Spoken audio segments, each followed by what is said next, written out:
السلام علیکم ورحمۃ اللہ وبرکاتہ۔ آج جو ہماری سیریز ہے ڈپریشن اور مشکلات کا حل، اس میں ہم نے جاننے کی کوشش کرنی ہے کہ مشکلات کے حل کے لیے ہمارے نبی نے کیا کیا۔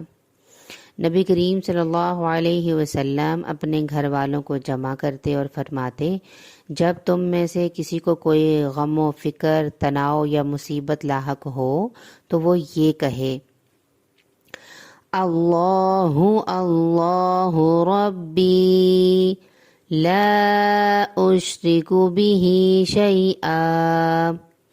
اللہ اللہ میرا رب پروردگار ہے، میں اس کے ساتھ کسی کو شریک نہیں ٹھہراتا۔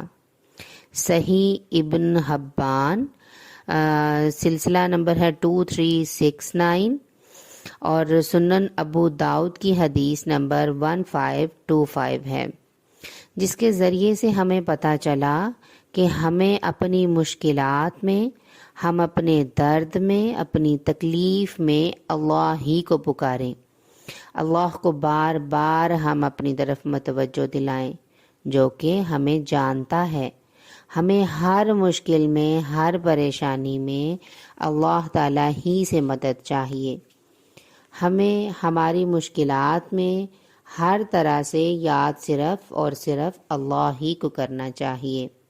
جزاکم اللہ خیر۔ السلام علیکم ورحمۃ اللہ وبرکاتہ۔